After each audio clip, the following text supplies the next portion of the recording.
Hello and welcome to part 2 of my Commodore CDTV series of videos. If you haven't watched part 1, there's a link in the description. You'll want to watch part 1 first because this is a continuation of that. So sit back, relax, and enjoy part 2 of my Commodore CDTV video. In part 1, I teased about having Defender of the Crown for the CDTV. And here that is again. Here's the official case. There's the spine of the case and the back of the case.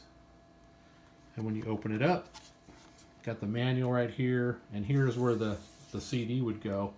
And it's not in there right now because I've already went ahead and pre-loaded it into the CD caddy. In the early 90s, CD-ROM technology was pretty new, and we had these CD caddies, and how they worked, you squeeze the sides here and this opens up, and you would just drop the disc in, close it. You want to make sure you got this arrow here pointing up, for in, and I'm going to go ahead and insert that into the CD-ROM drive, and you're going to watch this in real time, what we had to deal with back in the day, and even now, because it's still slow technology. You put it in the drive like so, push it in, and it will start loading. Got the power light there, and this is the load activity light for the CD-ROM drive. It's actually already pulling from the CD-ROM, and you'll see the CDTV logo there. The Defender of the Crown title screen will come up here in a minute, and you're going to hear music. And while that's going on, it's loading the game in the background. So check this out. It should be coming up any second now.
Game should almost be loaded now, and you'll see a little bit of the demo. We're going to let it keep running. In the year of our Lord, 1149, when the king returned from the Holy Land, he united 6 great warriors who had carried him to victory over the infidels. The king granted power, wealth, and vast dominions to each of the heroes. When the knights departed from the king's palace, 5 rode to their new lands, but you, a Saxon, turned your horse towards Sherwood Forest.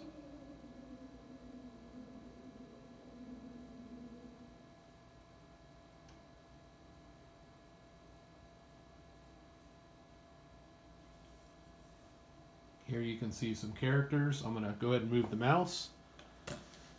We're going to click here. I shall not fail you, my lord. My skills with sword and lance shall bring the Norman dogs to heel.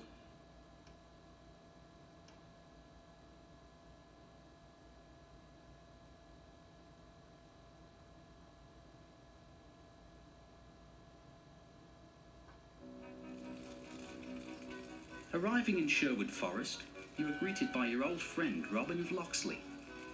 Many years have passed since you served with Robin and his men, but disastrous news curtails the reunion. During your journey, an assassin has taken the king's life. The kingdom is in chaos because there is no heir to the throne. Worse still, the crown itself has disappeared. Normans are assembling armies and Saxons will fight them. Each side accuses the other of killing the king and taking the crown.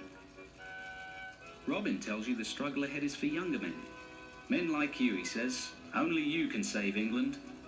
Robin urges you to raise an army and pledges his aid 3 times if you will seek to reunite the darkness of the kingdom.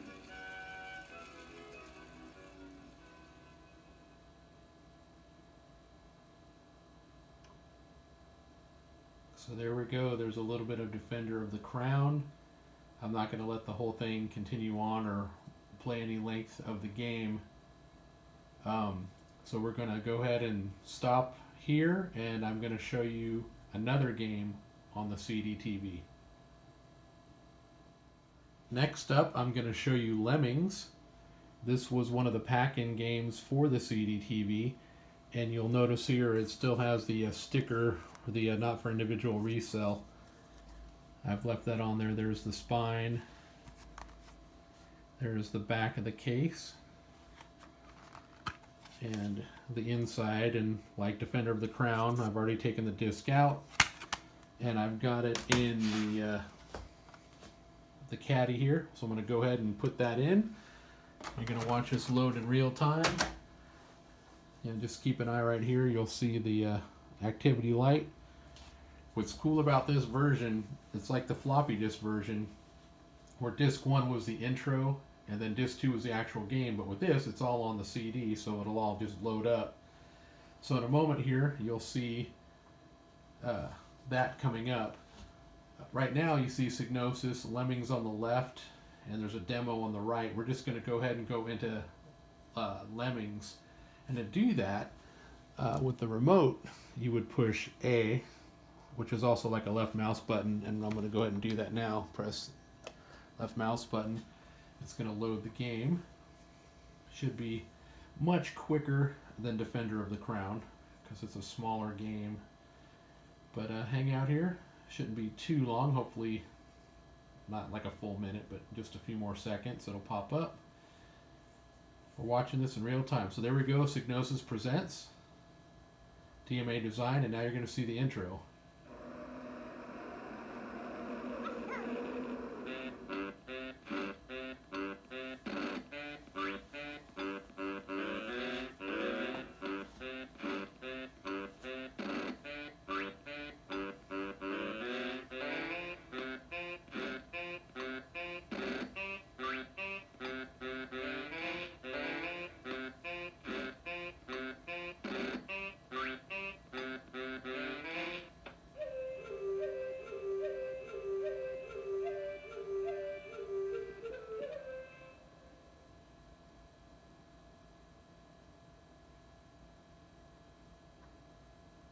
And there was the intro, which would have been on disc 1 if you're playing it on floppy.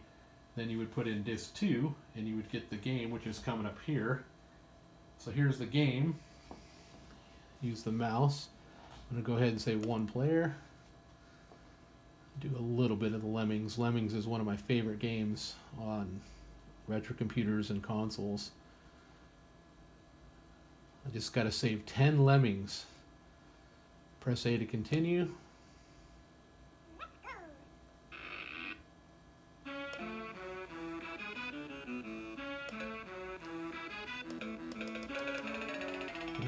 Make them fall really fast.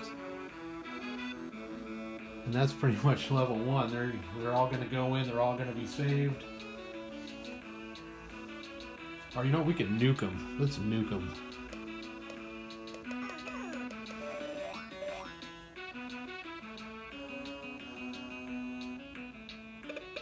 Only a couple got nuked because I got 60% in. Only needed 10%. So there you go. There's the first level of Lemmings. And now I'm going to show you the CDTV being used as an Amiga 500 computer. Okay, I've got my CDTV keyboard hooked up. I've got the floppy hooked up. I've got my mouse hooked up. Unit is on, and I have an official Amiga WorkBench version 1.3.2, and right now it's still just CDTV when you first turn it on, and then it's got Kickstart 1.3 already in the machine. But as soon as I take this WorkBench disk and put it into the floppy drive, watch the screen. And also watch the floppy. You'll see the activity light. And up here you're going to see it load in WorkBench. let's move the mouse so you can see the mouse is moving. The date will not be right that you see on the screen. The CDTV does have a real-time clock, but there's no battery, which is great. So you don't have to worry about a deadly Varta battery leaking all over the place. And once you set the date and the time, the machine will hold it as long as it's plugged into mains power. As soon as you unplug it, it loses the date and time. You have to reset it again. Not a big deal, but as you'll see here, it's loading Workbench. You can hear the floppy drive chugging away there. And in a moment here, we should be at the Workbench. There we are at the Workbench. And what do we got here? We can just open up the Workbench. You know, and you're using it as a computer. You know, you got all your, your things here. You can, bring up the shell.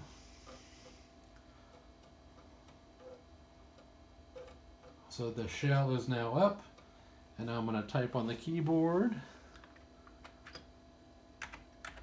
Doing it with one hand. Hello, world. So pretty cool. So yeah, it is a Amiga 500.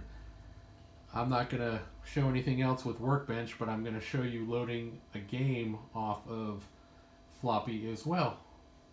Hold on a moment. Something that I should mention, I believe I mentioned in part 1, this is an Amiga 500 inside. It's got a Kickstart 1.3. It's got 1 meg of chip memory, but it has 0 fast RAM. In an upcoming video, I'm going to be doing some upgrades to my machine and installing a 8 megabyte fast RAM card that plugs into the diagnostic port. So we won't call that a part 3. That'll be a separate video where I do some other upgrades to this machine. I'm going to be upgrading the Kickstart as well as the CD-TV specific ROMs.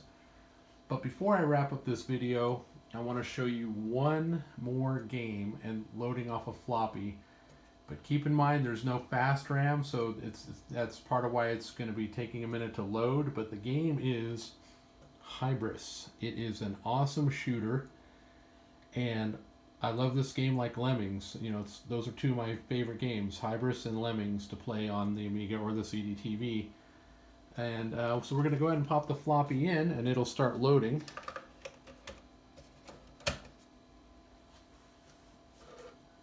You can see the light there, activity light. You watch the screen, it'll pop up here momentarily. And my screen orientation is a little off, I've noticed, on this LCD. I got this actually at Goodwill many years ago for like $10, but it was something I had handy to pop in for use with this for this video. So should be popping up here momentarily. Keep watching. And there is the loading screen. You'll see the orientation is a little off. But in future videos I'll have that adjusted. And I'll square it up 4:3 aspect ratio. But Hybris has got a killer soundtrack. So if you got some good speakers, some powered speakers, it's just got a rockin' soundtrack. Yeah, let's turn that up a little bit.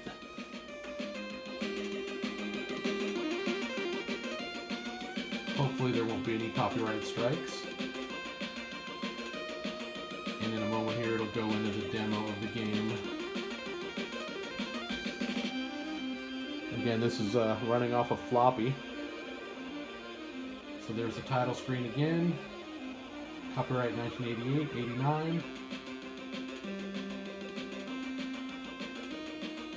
And here it is. Vertical shooter. Love this game. Let's go ahead and turn it down a little bit. So thank you for watching. I'm going to cut this short. The last part 1 was over 20 minutes. I try to keep my videos between 10 to 15 minutes if possible. So yeah, thank you for watching. If you liked the video, give a thumbs up. If you didn't like it, give a thumbs down. If you have any questions or things you'd like to know or see with the CDTV, please leave a comment down below. And thank you again for watching. Be safe, be healthy, and we'll catch you on the next video.